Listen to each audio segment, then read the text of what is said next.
Bonsoir et bienvenue sur Critical Play, une petite émission pas si petite où des joueurs se réunissent ce soir pour un Let's Play, la deuxième partie du Let's Play Polescar, donc un jeu de rôle développé par Enzo Cavalier que nous avons donc ce soir avec nous.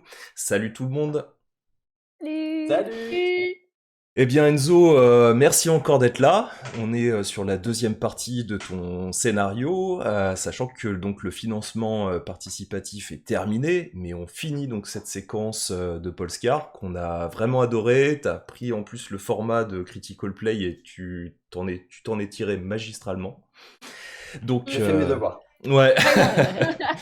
Et puis, on le redit de nouveau, hein, cet univers, il nous tient à cœur aussi. Quand on a parlé, on a tout de suite accroché et ça nous fait énormément plaisir d'être là. Même si toute l'équipe n'a pas pu être présente le jour du tournage, mais voilà, ils avaient une petite larme parce qu'ils avaient quand même envie de tester ce jeu. Et de toute manière, ils le testeront sûrement en dehors, voilà, de ce let's play. C'est sûr. Qui dit deuxième partie dit résumé, et ce résumé sera fait par moi. Voilà. Voilà. Donc nous étions au stratoport de Dunan pour retrouver notre mécène, donc le mécène de de la compagnie Icosaèdre, donc notre compagnie, pour nous diriger vers Helios, la capitale de la nation Poscarite. Et nous avions vu l'homme qui accompagnait habituellement ce mécène, qui nous avait dit que notre mécène était plutôt tourmenté, pas très bien, mal à l'aise, fatigué, épuisé, qu'il se retrouvait sûrement au bazar, qu'il faisait partie d'un petit groupe, donc une société secrète, les explorateurs du passé, qui lui mettait énormément de pression, ou qu'il se mettait lui-même énormément de pression pour essayer de retrouver des, des appareils, Des donc des artefacts. artefacts des déchus. Et donc nous étions au bazar lorsque dans une boutique d'antiquaire, nous avons découvert l'antiquaire lui-même, à tes souhaits, un des Inos et en même temps le cadavre de notre mécène. Nous avons donc fait une petite course-poursuite pour essayer de retrouver l'un des tueurs parce qu'ils étaient deux. Le deuxième étant avec Mashaway. Et s'en est suivi donc un combat assez rapide avec Amashaway. Et Oh, c'est peu. puis, ouais. Et Azerio et Sacha n'ont pas réussi à capturer le premier meurtrier, mais nous avons quand même eu quelques informations. Des personnages un peu particuliers, assez étranges, avec donc un visage, comment dire, constitué, comment dire, de De croûte, ouais, de calcification. calcification, voilà, quelque chose de vraiment étrange. Il portait avec lui, donc il avait une démarche assez particulière, assez lourde, et il portait avec lui donc l'une des pierres des cristaux karst, donc qui m'était cher en tant que magnard, et on s'était arrêté là-dessus.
Vous vous retrouvez quelques heures plus tard, prêt à embarquer à bord du Regino, dont le départ a été annoncé par haut-parleur à travers tout le stratoport de Dunan. Vous remarquez d'ailleurs, en arrivant sur les quais, que sa coque a été renforcée et qu'un épais blindage a été fixé sur le pont, lui permettant de supporter le passage du nœud. Gortuga, le serviteur de Korloff, vous attend. Il est visiblement étonné de ne pas vous voir en compagnie de son maître. Qu'est-ce que vous faites de particulier quand vous arrivez vers lui? Bah moi je me dirige vers lui et je lui mets ma main sur l'épaule et je lui explique concrètement ce qui s'est produit. De A à Z, sans cacher rien du tout, en donnant plein de détails pour lui dire concrètement que notre mécène est mort, que Karloff donc n'est plus, et que malgré tout il va falloir qu'on se dirige vers notre destination pour essayer d'obtenir de plus amples informations sur sa mort et les commanditaires de sa mort. Ok, tu vois qu'au moment où tu lui dis ça, au fil de ta narration, tu vois ses épaules qui s'affaissent, un rictus vraiment de peine profonde qui se marque sur son visage. Et en fait, il commence à te justifier le fait qu'il doit rester au stratoport de Dunan pour potentiellement s'occuper de régler les détails de la mort de son maître, son incinération, comme le veut la tradition polskarite.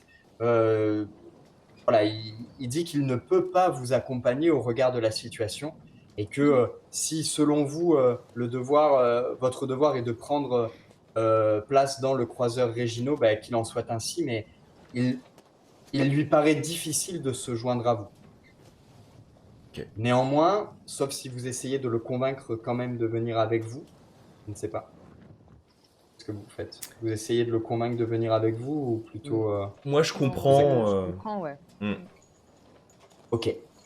Avant de partir, Gortuga vous remet la clé de la cabine privée qu'il a réservée avec son maître pour le voyage et également 4 tickets pour une réunion privée qui aura lieu normalement ce soir à bord du Regino et auquel Korloff devait se rendre. En voyant la foule de passagers se masser aux portes du croiseur et commencer à grimper en fait les rampes d'accès pour pouvoir entamer le voyage vers le nœud, vous ne pouvez pas vous empêcher de scruter la foule avec suspicion, intimement persuadé que le voleur et l'assassin feront partie du voyage. Après quelques minutes, vous sentez le Regino entamer sa manœuvre de décollage et dériver vers le nœud gravitaire de Dunan. Les échos d'une voix résonnent à l'unisson à bord du croiseur, transmises par des radios installées dans les coursives, les réfectoires et les cabines. Elle indique des consignes de sécurité à respecter pour le saut gravitaire et comment se prémunir des désagréments du nœud. Elle finit sa diatribe en rappelant que la compagnie décline toute responsabilité sur les déconvenues qui pourraient survenir lors du saut. La manœuvre du croiseur pour se positionner dans l'axe du nœud vous semble interminable. Une fois la dernière aérobalise passée, le croiseur amorce sa lente dérive vers le nœud. La carlingue vibre sous la pression gravitaire et le personnel du croiseur verrouille un à un les hublots renforcés. Face à vous s'étend la gigantesque forme ovoïde du nœud dont l'orbite béante, semblable à une gueule, avale les courants gravitaires irisés. Un autre croiseur vous précède. Un instant plus tard, il a disparu, comme dissous au contact de la surface miroitante. Pour celles et ceux qui y croient, vous ne pouvez vous empêcher d'adresser une prière au Stratos. La carlingue vibre, puis craque, et enfin hurle sous les tensions auxquelles est soumis le blindage de la coque. Le croiseur semble pouvoir se briser à tout instant. Votre crâne est soumis à la même tension, et parler ou même se tenir debout devient difficile. Vous allez tous les trois me faire une action de Stratos plus survie, avec l'aspect principal que vous choisissez pour endurer ce saut gravitaire. Ok. Alors j'ai un petit 1 en Stratos. Et moi je vais prendre esprit parce que en fait pour essayer de me calmer, je reviens sur tout ce que j'avais étudié à l'Observatae pour comme une sorte de mantra pour essayer de me calmer. Ça marche. Pour toi, Azerio, vraiment traverser ce nœud, c'est la première fois que tu le fais. Tu sais que ce nœud, parce que tu as des connaissances quand même là-dedans, ce nœud va te téléporter, enfin va en gros permettre vraiment comme une téléportation en fait du croiseur au plus près de la cité d'Hélios. Un retour que tu appelles de tes voeux depuis des centaines et des centaines d'aurores. Et, euh, et tu sais que, pour toi, c'est vraiment un baptême, quoi. Eh ben moi j'ai raté. Tous les baptêmes ne se passent pas bien. Voilà. Ok, Moi aussi. ok. Moi, j'ai Et, un double. Toi, tu as un double. Très bien. Donc, quels étaient les aspects, enfin, l'aspect que vous aviez utilisé pour faire votre jet? Azerio, c'était esprit. Moi, corps. Ok. Et moi, cœur, parce que waouh, je m'envole là, vers un peu plus près encore de ce que je veux découvrir. Ok, très bien. Donc, on va le faire dans l'ordre d'apparition. Azerio, tu te remémores comme ça tes connaissances gravitaires, tu te revois en fait vraiment étudier pendant de longues heures à la bibliothèque de l'Observatae. Et en fait, tu sens vraiment ce martèlement des pressions gravitaires qui vient résonner sur ta boîte crânienne. Et tu subis 3 fatigues sur toute la durée du saut, alors que vraiment, tu sens vraiment comme s'il y avait quelqu'un qui te martelait le crâne à coups de marteau. Toi, Sacha, je ne sais pas comment tu fais pour te tenir, puisque visiblement tu endures le passage du nœud avec ton corps, mais tu es tellement crispé que tu sens en fait tout ton corps vraiment se verrouiller, potentiellement se verrouiller, je ne sais pas, sur quelque chose qui te permet de te tenir, ou je ne sais pas trop comment tu sollicites ton corps pour te tenir. Mais ce qui est sûr, c'est que tu es pris vraiment de haut le cœur, comme vraiment une envie de vomir, des brûlures d'estomac. Et en fait, ça te met vraiment dans un état de mal-être profond, quoi, mal-être intérieur, physique. Tu te sens nauséeuse et tu sens que cette nausée va durer quand même pas mal de temps. Tu subis toi également, tu subis 2 blessures alors que vous passez le nœud et que tu as l'impression en fait que tu vas vomir tes tripes, quoi. D'ailleurs, peut-être que tu vomis tes tripes. Bah oui, là, j'ai vraiment la gerbe, hein, donc je me cache pas, hein, j'y vais. Pas sur mes chaussures. Voilà. Donc, Je suis tellement mal que je cherche même pas. Voilà, je me vide. Ok. Et toi, Amashawe, effectivement, t'es quand même assez, comment dire, excité malgré ton âge avancé. Tu ne peux cacher ton excitation de t'approcher un peu plus, en fait, de ce qui te parle, de ce que tu as envie de découvrir, quoi, ce qui se cache au-delà de la nébuleuse. Et en fait, malgré tous tes efforts, tu ne peux pas t'empêcher de réfréner l'excitation qui s'empare de toi. Et tu subis tout de même un stress, alors que le croiseur, tu sens vraiment qu'il se fait happer par le nœud, et que toi, en tant qu'exposé, qui a quand même l'habitude de vivre dans le vaste, sur le plancher des Knurs, si je peux dire, là, de décoller aussi haut, de te télé... Enfin, c'est extrêmement bizarre, quoi. Ça te met un coup de pression, quand même. Ouais. Après quelques minutes, à travers un horizon fractal aux reflets irisés et intangibles, le croiseur semble percuter la surface d'un miroir, et vous émergez à travers les débris dans un nouveau lieu, à l'autre bout de la brisure. Sur la ligne d'horizon, à encore 1 ou 2 bonnes journées de dérive, se dessinent les contours du cryo-rempart qui protège la cité, et derrière, Hélios, la célèbre capitale de la nation. À bord du croiseur, alors que vous reprenez peu à peu conscience de vous-même, que vous vous sentez ankylosé, vous sentez que l'ambiance est faite pour être luxueuse. Les cabines privées, ou en tout cas la cabine privée de Korloff, dont vous jouissez pour le voyage est extrêmement confortable. Vous voyez que c'est une cabine qui était faite pour vous et enfin pour Korloff, Gortuga et vous. Vous y voyez donc 6 couchettes, deux qui ont été déjà défaites puisque ils voyageaient déjà à bord du croiseur jusqu'à Dunan, et puis vos 4 couchettes en plus. Euh, Vous voyez que tout est fait pour être confortable. Peu, effectivement, ont les moyens de s'offrir un voyage dans les embarcations de la compagnie Regino, qui plus est, lors d'un saut gravitaire où de lourds moyens sont employés pour garantir la sécurité des passagers. Les coursives extérieures sont laissées à l'équipage Aéros, car elles sont soumises aux pires contraintes gravitaires. Une promenade permet tout de même aux passagers de se dégourdir les jambes, de prendre l'air quand les conditions sont favorables, et surtout de contempler les somptueux paysages stratosphériques. Les cabines passagers sont quant à elles aménagées au cœur du croiseur. Dépourvues de hublots, ces compartiments privatifs et les couloirs qui les desservent sont éclairés par des lanternes ouvragées.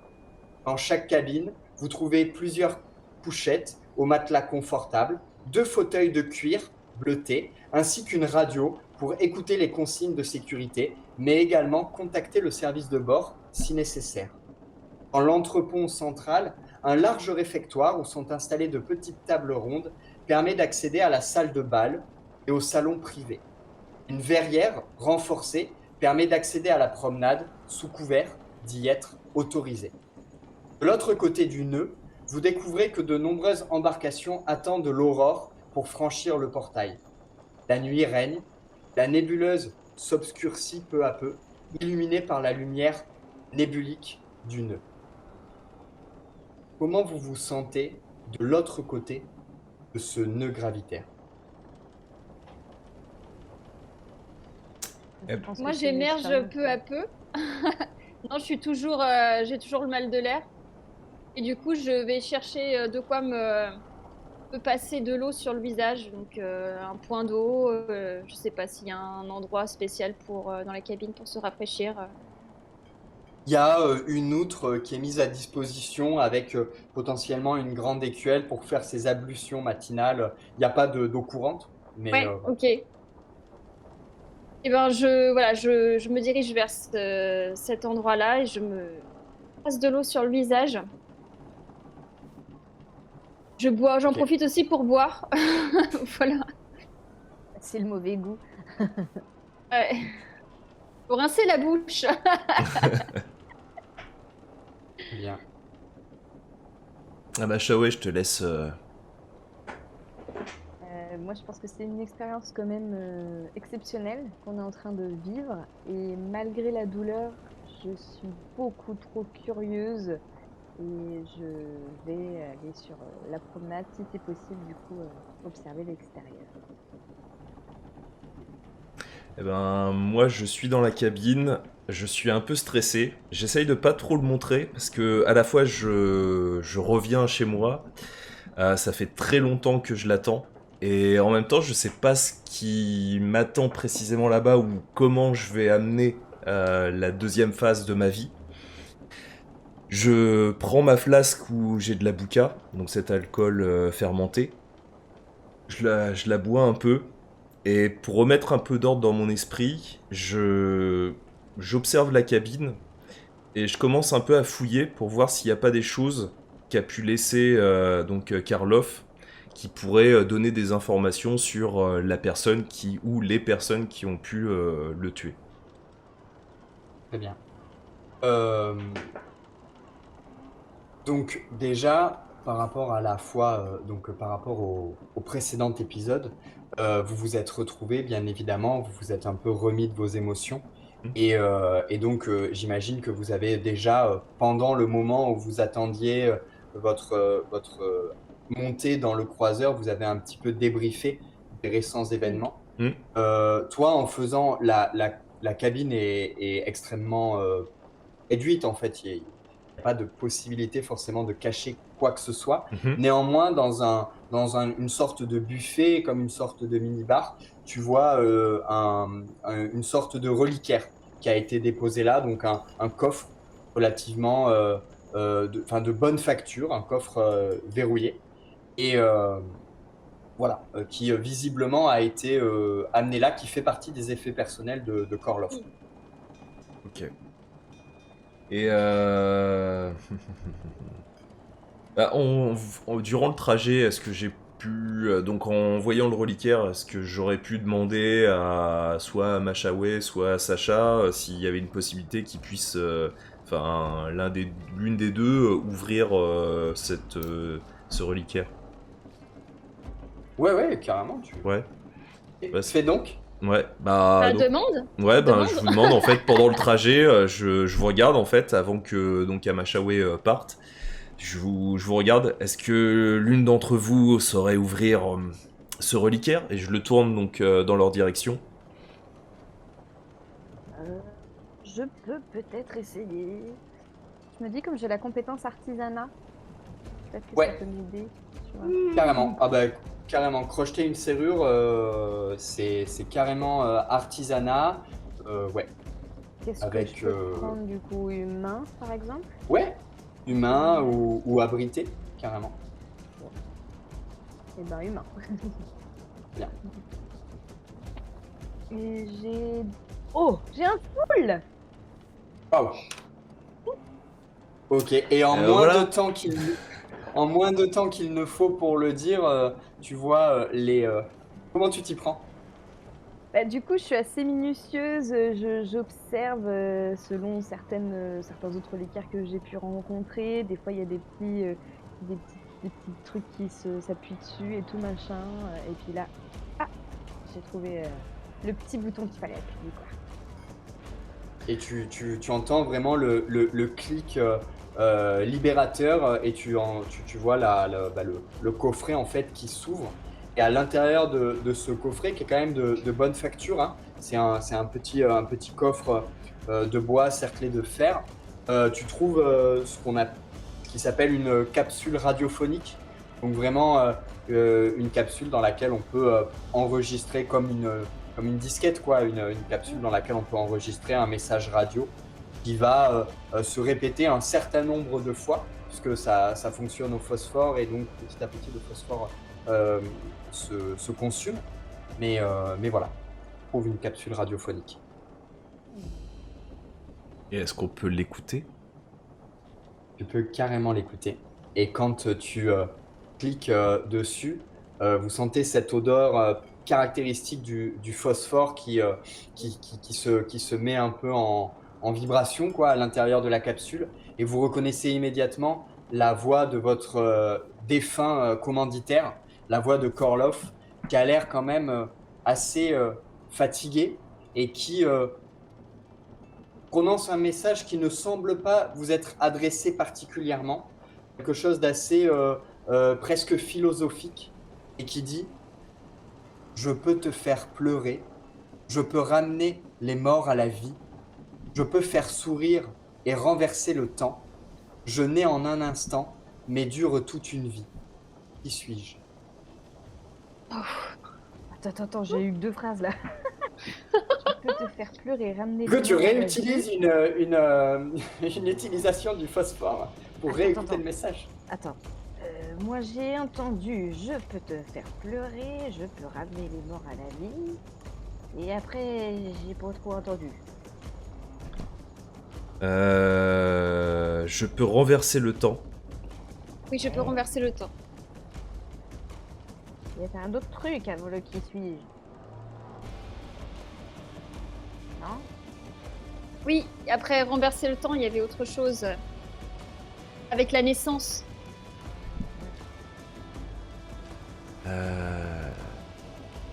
On peut pas le réécouter. Allez, on le réécoute. On peut le réécouter. Vous pouvez le réécouter. On va le réécouter.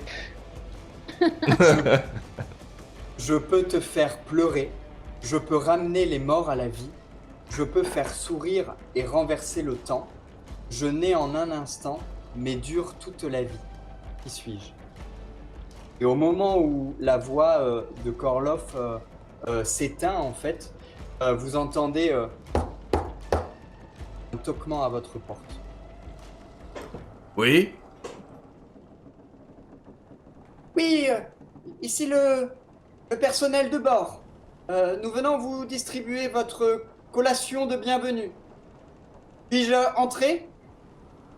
Oui. Oui. Moi, je dirais pas non.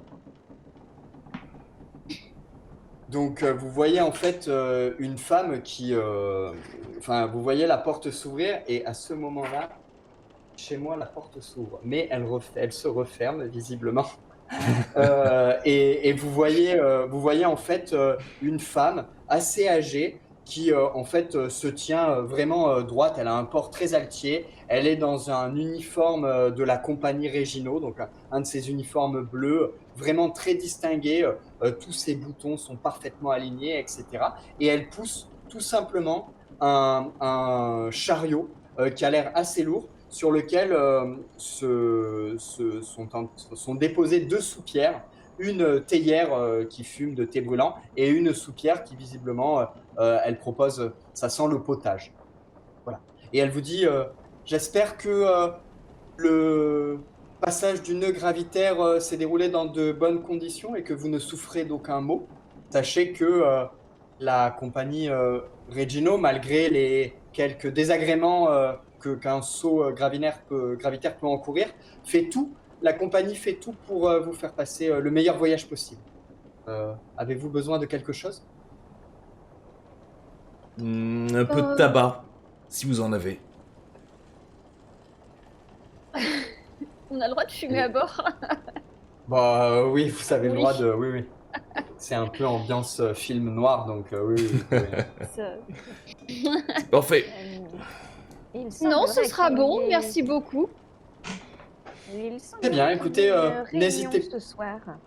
Pourriez-vous nous indiquer où nous devons nous rendre? Une réunion. Le bal. Vous parlez du bal qui suit le dîner. Cela se passe dans la salle de bal attenante au réfectoire. Je C'est montre, tous les... je montre les tickets, c'est bien pour le bal. Puis-je? Oui. Vous n'avez pas parlé d'un bal, mais d'une réunion. Elle regarde le ticket. Mhm, Elle fronce les sourcils. Elle te le rend. mhm. Et elle te dit, écoutez, il semble que vous soyez invité à une réunion privée qui se situera dans les salles présentes dans l'entrepont de notre croiseur.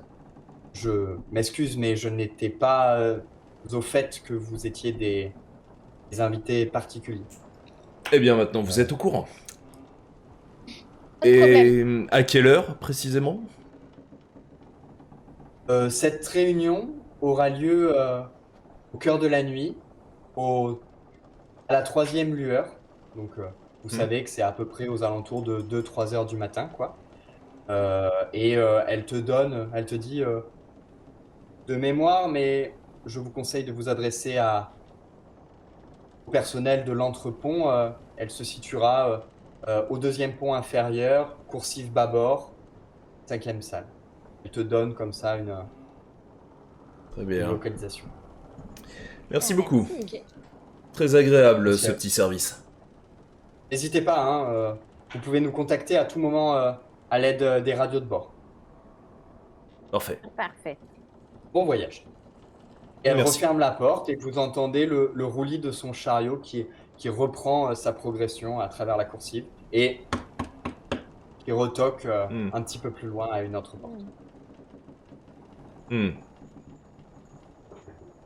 Je repensais au message de Karloff. Devinette. Je pense qu'il parlait du souvenir.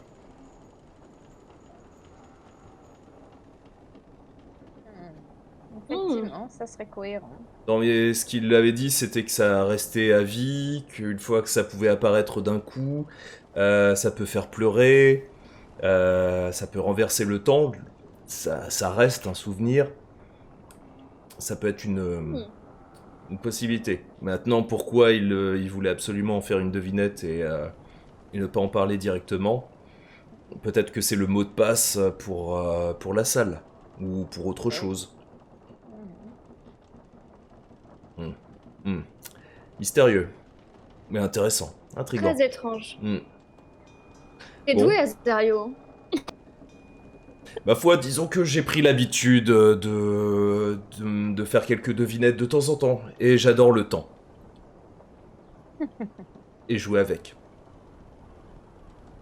Depuis les contreforts d'ailleurs de Zayar. Je sais pas si vous en rappelez, mais on a passé de très bons moments là-bas, et depuis j'essaye de faire attention aux moindres détails. Oui, on peut compter sur toi pour passer de bons moments. Tu vois que je prends ma flasque, Peut-être là. je prends ma flasque, je la bois un Voilà. petit peu. Un petit coup. Ah, allez. Allez, détends-toi. Et puis je reprends ma pipe et je m'allonge. Prends ta place. Allez, Vous, Sacha. Oh non, ça va aller, ça va aller, ça va aller. Donc, Amachawe, toi, tu voulais te diriger vers la promenade, je crois. Oui. Juste avant ça, comme on a fini la dernière fois sur un peu un cliffhanger, quoi, je me permets de vous rappeler que du coup, quand visiblement vous vouliez, Sacha et Azerio, vous retrouver chez l'antiquaire, du coup, vous avez retrouvé Amachawe dans une quand même sale posture. Visiblement, son agresseur avait disparu après lui avoir asséné un violent coup dans le dos, qui te fait d'ailleurs terriblement souffrir encore. Et du coup, vous étiez du coup en présence de différents documents que visiblement Korloff était en train d'étudier. Je ne sais pas si vous avez décidé de les prendre ou de les Si, je étudier les ai sur gardés, place. Est-ce que, voilà, ma question c'est est-ce que tu les as gardés et si oui, est-ce que vous...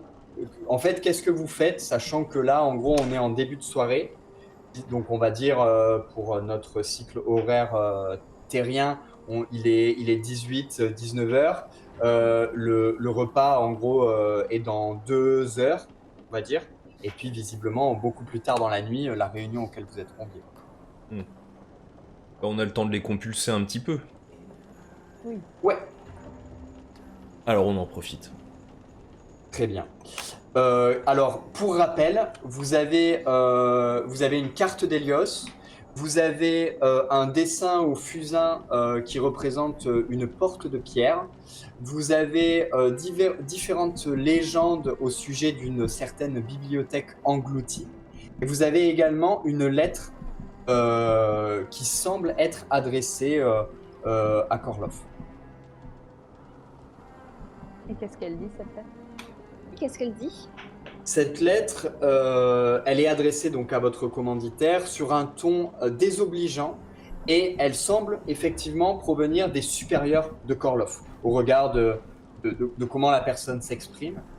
Globalement, c'est un message qui ne sert qu'à une chose, mettre la pression à Zareko Korloff sur les délais auxquels il s'est engagé de tenir vis-à-vis des différentes avancées sur les recherches auxquelles lui, il s'employait tous les jours visiblement, auxquelles vous aussi vous vous employez sur le terrain. Voilà, visiblement la personne qui a rédigé cette lettre était au courant des rapports que vous faisiez régulièrement à Korloff, puisqu'elle fait référence à des découvertes que vous aviez fait au cours des 2 derniers cycles dans les ruines. Ça, c'est un premier élément. Et le deuxième élément, un extrait peut-être qui attire votre attention, un message simple qui semble se couper de la structure de la lettre, qui dit « Ne nous faites pas attendre. Elena se languit terriblement de votre absence. » Et on connaît pas D'accord, et- d'Elena. Toi, qui entretiens quand même un rapport particulier avec votre commanditaire du fait de votre statut un peu similaire, tu peux me faire un jet de connaissance avec humain et esprit ou cœur pour voir à quel point au cours de vos échanges vous avez sympathisé et peut-être il aurait pu te livrer des éléments. Sacha, Amachawe, est-ce que vous étudiez un autre document? Oui, moi je regarde le dessin avec la porte de pierre parce que du coup je me souviens en fait que j'écorche pas son nom, le Deinos avait parlé en fait d'une porte avec une couronne et du coup je m'approche pour voir si on voit pas une couronne qui est dessinée sur cette porte de pierre. Ce que tu vois là à premier abord, donc c'est une porte de pierre qui a été dessinée au fusain. Ce dessin, il est comme un petit peu accroché à la carte d'Hélios. Tu vois, il a été comme poinçonné, voilà, comme collé à la cire à la carte d'Hélios. Et tu vois que c'est une porte qui est comme un croquis architectural. Tu sais, comme un blueprint un petit peu d'une structure. Vraiment, ça reprend des traits de clés de voûte, de tension architecturale, etc. Et vous avez l'habitude en fait d'observer ce genre d'architecture. C'est très clairement l'architecture d'un Xar. Ou en tout cas, vous avez déjà vu des portes circulaires comme ça, avec vraiment une maîtrise de la clé de voûte qui échappe complètement à la nation polscarite, qui pourtant est une nation de bâtisseurs. Hein. Voilà, c'est une porte, vous en avez déjà franchi, notamment avec la clé que Korloff vous a confiée. Et la carte, elle est précise, on peut savoir précisément où se trouve, ou alors c'est vraiment une zone qui va être assez large.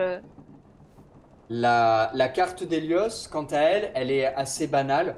Pour toi, Azerio, qui a grandi à Hélios, tu as déjà vu en fait des cartes de ce type-là qui représentent de manière assez peu précise les bas quartiers, les quartiers ouvriers, etc. Il faut savoir que Hélios l'urbanisme d'Hélios est très contraint par la présence des cryos-remparts, et donc du coup la cité a tendance soit à s'enfoncer sous la surface du sol, soit à s'élever un peu à la manière des favelas, ce qui rend quasiment impossible la cartographie, puisque chaque maison sert de fondation ou de plafond à la maison qui la succède, etc.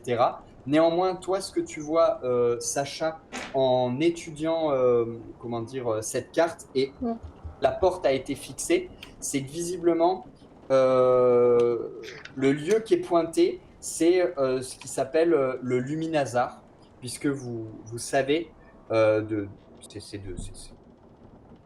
le monde sait que la cité d'Hélios est traversée d'une très large faille qui s'enfonce dans les profondeurs, qui est habitée, vraiment, c'est les bas-fonds de la cité.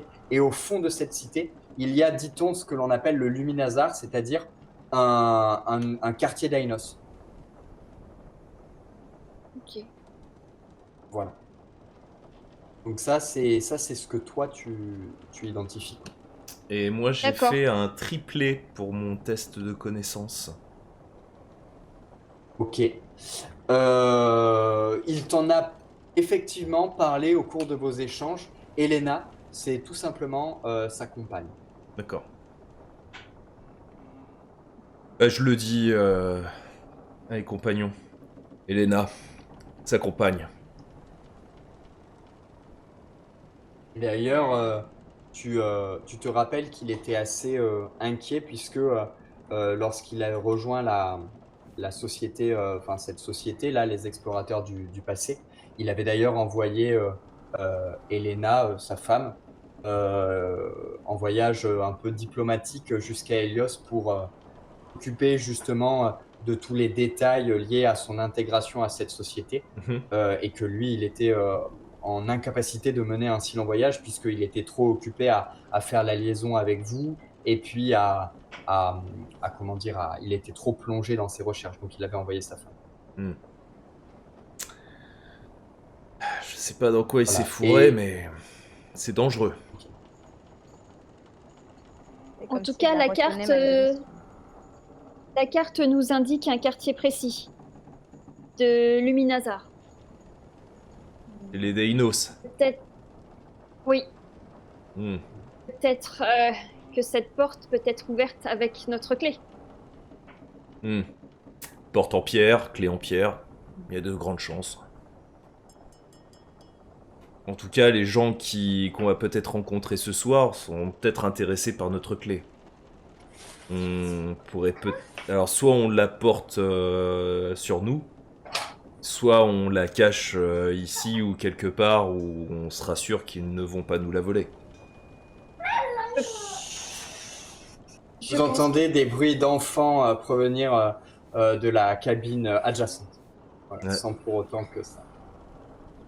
Il y a des familles ici. Du coup, oui, c'est familial comme voyage. Oui, non, je pense qu'il faut qu'on reste le plus discret possible. Hmm. Bien vu ce que ça a donné. Antiquaire. Ouais. Peut-être le cacher dans le coffre ou peut-être que... Je sais pas. Hmm. Amachawe, tu penses que le coffre est Oui, suffisamment sûr? Maintenant que j'ai D'accord. compris son fonctionnement, oui, tout à fait. J'ai réussi à recopier sur une carte les dessins que le pauvre Deinos nous a fait. Du coup, j'essaie de comparer effectivement entre le dessin que j'ai pu faire et puis les différentes cartes qu'on a trouvées, notamment les constellations. Je ne sais pas si je peux suffisamment bien me rappeler l'orbe qu'on a pu avoir en main et si je peux créer un lien avec les dessins qu'il y a devant nous. Ouais, donc l'orbe, en fait, c'est une relique que vous avez toujours sur vous, hein, et que vous Ah. pouvez étudier à loisir. Ouais, bien sûr. Ça, c'est Du sûr. coup, j'aimerais bien comparer. Ok, alors juste un petit point technique que Arbassin pourra couper au montage. Je sais pas si vous entendez la petite voix de mon fils et à Oui. quel point. Ok. Cécile, vous, qu'est-ce que je veux dire on en est où? On en est. Ça fait On 40... n'a pas fini. Ouais, ça fait 40 Ça minutes. Ça fait 40 minutes, donc on aura fini dans 20 minutes, je pense. Voilà. Donc si après, si tu arrives à le canaliser dans la chambre, c'est cool. Au petit chat, c'est dur. Ouais, bah en fait, ils sont allés faire une foire d'automne, mais il fait froid en fait chez nous, Ouais, on bah est au oui. pied du Vercors. Ah ouais. Et là, il fait nuit en plus, donc bon. Ouais. Voilà. Bon, en tout cas, oui, effectivement, tu peux essayer de compulser tout ça. En fait, ce qui vous apparaît très rapidement, ce qui vous saute très rapidement aux yeux, c'est quand même, donc du coup, le reste des documents qui peuvent être étudiés, c'est des légendes en fait qui parlent d'une bibliothèque engloutie qui serait située sous la surface d'Hélios. Et tu vois que Korlov, en marge de ces espèces d'extraits, de parchemins, etc., il y a dessiné des symboles qui semblent correspondre aux différentes formes géométriques que De tu as l'orbe. pu déceler sur l'orbe. Ouais. Ah. Il semblerait que Corlock est bien avancé de son côté. Effectivement. Et tu vois une brève qui dit, comme une vieille légende qui dit sous la cité ardente est enfoui un trésor millénaire dont bon nombre d'Héliosiens ignorent l'existence. Creusées entre les coulées cristallisées et les orgues basaltiques, de grandes salles attendent d'être excavées. Des milliers d'ouvrages reposent et se désagrègent en silence, héritage de siècles d'histoire. Les rapports mentionnent une succession ininterrompue de salles remplies de livres et de parchemins. Certaines sections étaient consacrées à la cartographie, d'autres aux arts bâtisseurs ou encore aux innombrables traités de lois et d'écrits prophétiques datant des déchus. Une branche de l'Observatae, les Archéos, fut créée dans l'unique but d'en excaver les secrets perdus. Les plus intrépides Archéos parlent d'artefacts datant d'avant la déchirure. Les heures passent, globalement, parce que quand même, vous étudiez tous ces documents, vous les recoupez entre eux, vous passez par des longues phases où vous êtes plongé un peu dans l'étude des cartes, dans l'étude de cet orbe, etc. Toi, Azerio, tu te remémores tes longues conversations que tu as pu passer lorsque vous alliez faire vos rapports à Korlov dans sa maison d'Osgotha.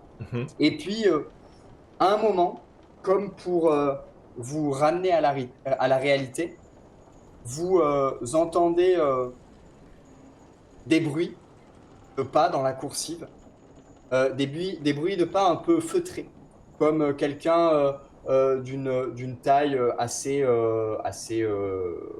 maigre, qui aurait une démarche assez frêle, assez élégante, quoi, qui marche en fait sur les tapis qui recouvrent les coursives.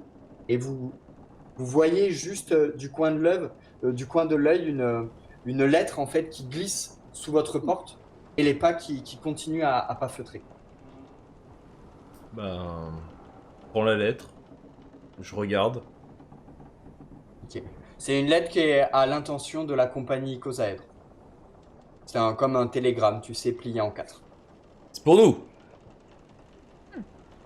Ben, Parfait. je la prends puis je la lis à tout le monde. Le message est très simple. Euh, sur la lettre est dessiné le plan du réfectoire, du croiseur, enfin, l'endroit où vous allez potentiellement dîner ce soir. Mhm. Une des tables a été entourée sur le plan. Et dans la marge du plan est marqué un message. Pont inférieur, coursive bâbord, troisième alcôve, maintenant. Et vous voyez le portrait très, comment dire, vague d'une femme dessinée à l'encre. Et vous voyez que le dessin n'a pas été réalisé par quelqu'un qui est forcément très bon en dessin. Mais vous voyez surtout comme un grand chèche en fait qui lui entoure le visage avec une demi-lune, vraiment une broche en demi-lune posée dessus, comme le portrait de quelqu'un. Voilà. Et de manière assez concomitante, vous entendez un message qui résonne un peu dans la cabine, qui résonne dans l'entièreté du croiseur, vous informant tout simplement que le repas sera donné dans 1 heure. Ok. Ça dit maintenant. Mais faudrait peut-être que nous y allions dès à présent. Oui, cette personne nous attend. Hmm. Je ne suis pas vraiment rassurée par cette idée, mais bon, Non, visiblement, nous sommes un peu coincés. mais on pourrait laisser les artefacts ici. On va Oui, on les laisser laisse. artefacts ici. Oui. Ok. Bon. Donc on les met dans le reliquaire, on le ferme. Ok. Je vérifie que ça se ferme bien. Ouais, ça se ferme bien. T'as fait un full tout à l'heure, donc tu as bien réussi à ne pas endommager la serrure et tu as compris comment elle fonctionnait, donc tu pourras la réouvrir sans clé en fait. Il n'y a pas de souci. Vous vous dirigez à l'endroit indiqué, j'imagine. Ouais. Ouais. Oui. Je ne sais pas si vous avez eu déjà l'occasion de vous déplacer dans un dans un gros bateau ou quoi, mais c'est assez labyrinthique. Hmm. Il faut souvent demander sa direction. En plus, là, il n'y a pas des pictogrammes qui vous indiquent où aller. Donc, à plusieurs reprises, vous devez vous demander en fait votre direction au service de bord qui vous dit très clairement où aller. Et puis, vous atteignez le pont inférieur, la coursive bâbord, et vous vous retrouvez devant la troisième alcôve et personne. Le lieu est complètement désert. Néanmoins, posé sous un petit banc qui sert à se reposer et à prendre un petit peu l'air quand on a envie de sortir de sa cabine, vous voyez un paquet soigneusement emballé dans un tissu de couleur assez sombre, comme pour être dissimulé aux yeux d'un personnel de bord qui pourrait potentiellement passer par là. Sacha? Bah, je regarde pour voir si j'ai pas vu quelqu'un qui aurait Il déposé y a ce paquet. pe- Enfin, Là, en l'état, il y a vraiment personne. je regarde autour s'il n'y a pas d'autre chose de suspect dans la pièce, des traces de pas, enfin quelque chose qui pourrait m'indiquer quand, à partir. Oui. Tu peux me faire un jet d'observation, si tu veux, avec Aéros, parce que là, il s'agit quand même d'observer des choses à l'intérieur d'un croiseur. Voilà. Tu peux me faire ça. Ok. Les autres, vous pouvez me le faire aussi. Mhm. Si certains veulent étudier le paquet plus spécifiquement, vous pouvez me faire un jet de esprit plus humain, plus mécanique ou artisanat. Là, c'est assez dirigiste, mais... Alors, artisanat, bah, ça va être mieux. J'ai 7 dés. Ok. Ah oui. Toi, Amachawe, tu vas me faire un jet de corps plus vaste plus connaissance ou observation. Je me suis couru, il me manque un dé, moi. Connaissance, ok. Hop. Un double. Eh bien, j'ai 3. Donc toi, attends, Sacha, tu as 3? Ouais, j'ai fait un triplé. Ok. Ben en fait, tu ne perçois... Enfin, tu cherchais un petit peu des détails sur qui aurait pu laisser quelque chose ici. Vraisemblablement, personne n'est présent dans la coursive. Mais ce que tu visualises de toi, qui est quand même un tirailleur, un petit peu un agitateur de profession, tu sais que la personne qui a posé ce colis ici, il l'a posé en étant sûr d'une chose, c'est que personne, hormis vous, ne le trouve. Mhm. Ça, tu en es persuadé au regard de où il est placé, de comment il est placé, D'accord. de comment il est camouflé, etc. Ok. Non, ce paquet nous attend aussi. Ouais. Eh ben moi j'ai fait alors un double, enfin 2 doubles, mais bon il y en a qu'un seul qui compte. Je vais, non je vais Allez-y, laisser on comme est ça. sur la fin, là. Ouais bah je vais utiliser un point de détermination. Allez mon dernier. Je vais relancer Ok. un 1. Est-ce que je vais faire un 2 ou un 3? Je vais faire un 6. Donc bah, ça sera un doublé. Ok. Quand tu découvres le paquet, tu identifies, malgré le peu de connaissances que tu as, immédiatement l'objet comme une bombe. Oh. Je Et les très arrête. clairement, En fait, j'ai un réflexe à Machawe. En fait, c'est autant Sacha, je sais que voilà, il y a un côté un peu guerrier. Elle fait très attention. Autant à Machawe, j'ai un réflexe. Je tends mon bras et je la regarde. Stop, stop. C'est une bombe. Le paquet est une bombe. Oh shit. t'as fait quoi à Machawe, toi? J'avais fait un double, mais du coup, je pensais faire un rituel mystique, ce qui me permet d'obtenir un plus pour tenter des prouesses sur mes actions de connaissance. Ça fonctionne? Ouais, carrément. Oui.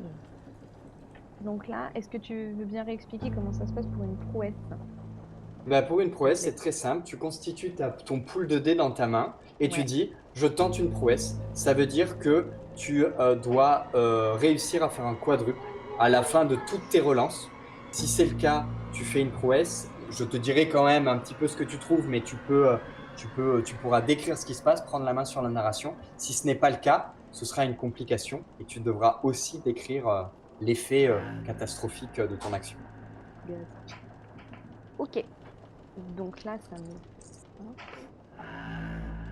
eh bien, j'en ai aucun. Du coup, dans mes outils, j'ai connaissance, donc je peux utiliser ça pour relancer. On est Ouais, d'accord? carrément. Ah ouais, carrément. On y croit. Toi, Zerio, tu vois que c'est quand même un outil, c'est une bombe, mais pas une bombe artisanale, quoi. C'est un objet très, très soigné, quoi.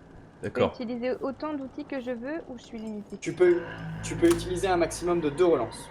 Donc, 2 outils, un outil, une détermination, 2 déterminations. Un de tes compagnons peut t'aider s'il dépense une détermination. Par exemple, Sacha, si tu dépenses une détermination, tu lui demandes Oui. l'aspect secondaire et la compétence qu'elle a utilisée. Et tu lances tes dés avec tes propres statistiques et tu peux lui donner un dé. Je pense que c'est un bon moment pour le faire en Ouais. tant que prouesse. Ouais, bah si tu veux, ouais, je te donne. Donc moi, je me retire un point de détermination. Exactement. Ok, d'accord. Et du coup, Chat, donc t'as utilisé quoi comme... J'avais utilisé corps, vaste et connaissance. Corps, vaste, connaissance. Ça, moi, j'ai pas. Donc je fais avec mes chiffres à moi, enfin mes points à moi. C'est Ouais. ça? Donc, tu as 3 en corps, tu as Donc 1 j'ai en du coup vaste, 1, donc 4. tu as 4, ouais. Je lance Tu lances 4 quoi. 4 dés. Tu lances Ok. 4 dés. Amachawe, elle va tenter sa prouesse, donc il faut qu'elle fasse 4 dés identiques, et puis toi, tu vas pouvoir lui Ok. donner un de tes dés pour compléter son combo. D'accord, ça marche. Allez, vas-y. Allez. Donc c'est plus là, Amachawe qui va te dire, j'aimerais beaucoup que tu me donnes un 2, par Ah là, exemple, ou un 3. j'aimerais beaucoup que tu me donnes 2-1. Je peux t'en donner un. J'ai eu une paire de 1. Seul un, Ok. je peux te donner. Donc ça veut dire que tu es avec un triple 1, très bien. Ouais. Et est-ce que tu as quelque chose pour relancer? Du coup, j'ai déjà tapé dans une connaissance. Est-ce que je peux retaper dans une connaissance? Ouais, carrément. En fait, vous étudiez cette bombe à la faveur de l'obscurité de cette coursive. Une coursive qui visiblement mène au soute. Une coursive qui est peu fréquentée. C'est bon. C'est bon. C'est bon? Oui. Ok. Je vais te dire ce que tu sens immédiatement, et ça pourrait être à toi de... Enfin, ce sera à toi de prendre la narration. Au moment où Azerio met la main sur ton épaule en disant Stop, c'est une bombe, toi, immédiatement, qui se dégage du paquet, tu ressens, tu humes avec ta nature un peu résistante, un petit peu limier, tu vois. Tu humes l'odeur caractéristique de la maguane.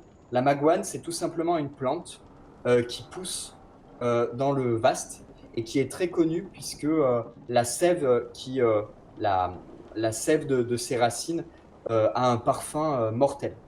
C'est-à-dire que si on hume une trop grande quantité de maguane, c'est mortel. Ok, donc au moment où Azerio, du coup, tu mets ton bras pour m'empêcher de m'approcher du paquet. Sens une... Non, non, non, c'est pas une bombe. Repose-le, repose-le. C'est une plante toxique. Si on respire ça, on en meurt. Pose-le, vite! Bah en fait, j'ai même pas touché, c'est que je l'observais, donc je recule en fait par réflexe et et je fais juste un mouvement comme ça pour vous amener à reculer vous aussi. Peut-être une bombe pour justement diffuser cette plante. Je ne sais pas, mais là, il faut qu'on s'éloigne. À tout prix. Et n'importe qui passera à côté et la human finira sur son lit de mort ce soir. Et justement avec sa prouesse, est-ce qu'elle aurait pu faire par exemple que elle a observé, elle a vu, donc elle a senti cette odeur, bah, elle a compris que il y a un problème dans le mécanisme ou que ça va pas diffuser, ça va pas exploser.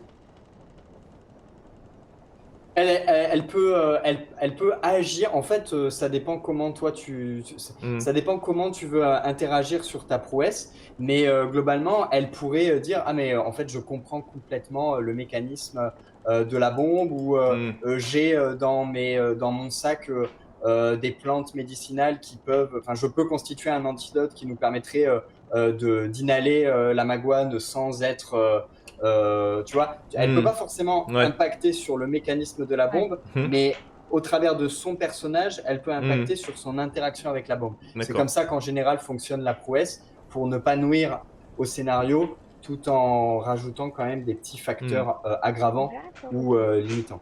Ok. Ok. Ok. Visiblement, de ce que tu vois, c'est quand même une bombe qui a un mécanisme assez perfectionné, qui, à l'aide d'un minuteur de courte durée quand même, c'est-à-dire 1 heure ou deux, tu vois, un minuteur, voilà, tu vas pouvoir régler le minuteur et selon le temps que tu as mis, il y a un petit phénomène de combustion qui va petit à petit diffuser la maguane dans une zone relativement condensée et impacter les personnes présentes. Visiblement, toi, ce que tu sens avec ta prouesse, c'est que la maguane, tu Elle n'en sera sens que son libérée. odeur. Ouais. Mm. Tu n'en sens que son odeur, tu ne sens pas l'odeur du poison libéré par sa combustion. Ah, La d'accord, ok. bombe n'est pas active, quoi. Et au moment où vous êtes un peu comme ça, perturbé, j'imagine, par la découverte que vous venez de faire, vous entendez tout simplement une voix de nouveau résonner dans les coursives du croiseur qui dit Mesdames, messieurs, nous vous informons que le dîner va vous être proposé dans le réfectoire. Nous vous prions de bien vouloir vous présenter aux tables qui vous sont réservées. Et pour celles et ceux qui désirent manger dans leur cabine, veuillez en informer le personnel de bord et nous viendrons euh, vous mettre à disposition des plateaux repas. Nous vous souhaitons une bonne soirée à bord du croiseur Regino et nous vous rappelons qu'un bal sera donné à la suite du dîner. J'essaie de La, reprendre mon Oh non. calme. Bon, visiblement, ils veulent essayer de faire exploser cette bombe et du coup libérer la toxicité de la plante pendant le repas. Hmm. Concrètement, c'est pas Parce que vraiment là, en gros, on a nous. 1 heure, c'est ça? Combien de temps on a en fait Je, avant je- que je ne sais ça pas, explose? mais écoute, j'imagine que ça a été disposé là pour que ça explose pendant le repas et que ça touche un maximum de personnes. Est-ce que tu peux régler le temps au maximum? Le temps qu'on expulse cette bombe? Euh, je veux Là, bien. le minuteur, de ce que tu vois, le minuteur, il n'est pas enclenché. Hein. D'accord. C'est-à-dire que tu sais, c'est un espèce comme ces espèces de trucs qui te permettent de calculer la cuisson des œufs, là, Mhm. que tu remontes et qui va clic, clic, clic, Mhm. clic, clic, clic, clic. Le mécanisme n'est pas enclenché. Toi, ce que tu as Ah. senti à Machawe, c'est l'odeur de la magouane, du fait que des racines de magouane soient présentes dans le mécanisme, mais à aucun moment la combustion n'a été On a déjà été engagée. quoi. préparé, quoi. D'accord. C'est une bombe qui vous a été offerte. Ok. Moi, je serais d'avis de la balancer par-dessus bord. Hein. Vous voulez, je le fais. Hein. Alors, je Ou sais pas alors si c'est un avertissement ou qu'on va nous demander quelque chose.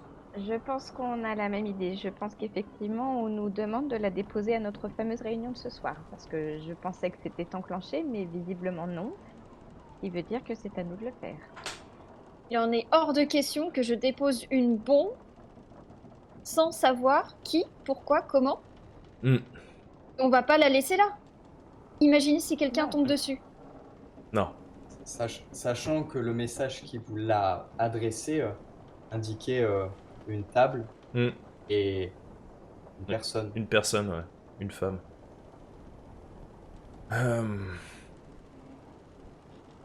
Ce qu'on Et peut la faire. suite, peut-être un jour.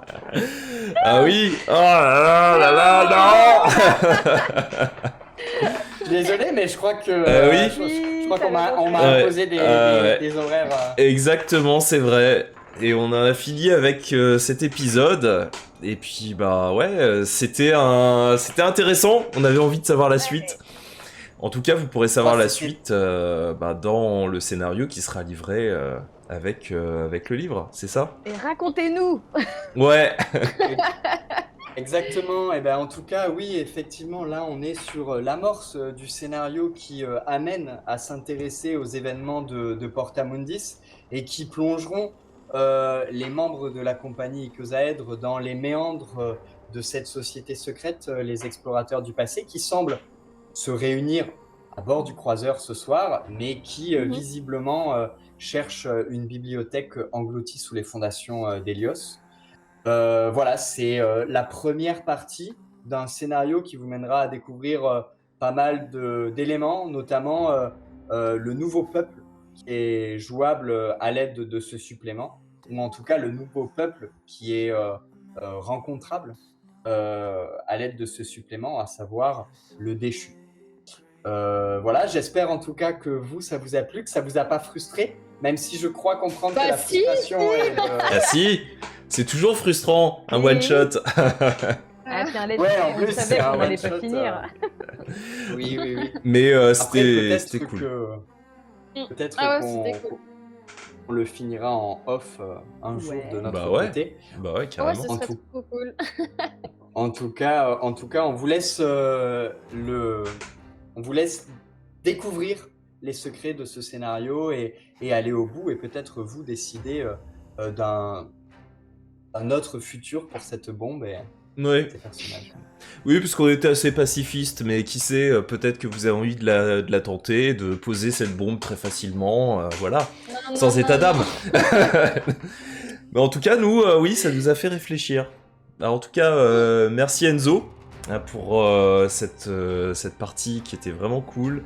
Pour ta gentillesse, pour ta sensibilité sur le caractère de Critical Play et avoir vraiment fait jouer le jeu, c'était vraiment top.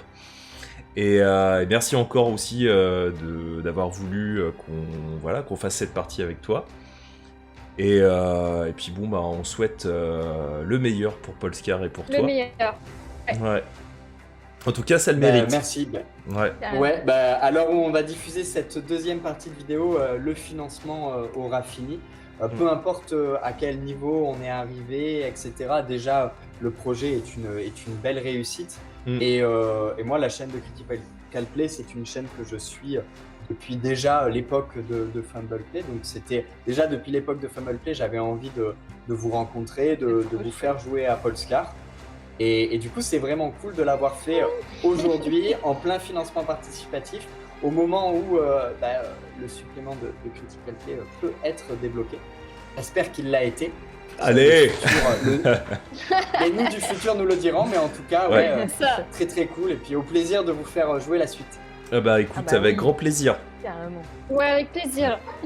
Eh ben, on vous dit tous donc à une prochaine fois, peut-être dans l'univers de Polescar. En tout cas, on se quitte sur un magnifique cliffhanger avec toute la famille et on Voilà. vous dit voilà et on vous fait de gros bisous et on vous dit à une prochaine fois. Salut. Des gros bisous, à bientôt, merci à Salut. vous. Salut, ciao. To say bye to a man you once knew, or someone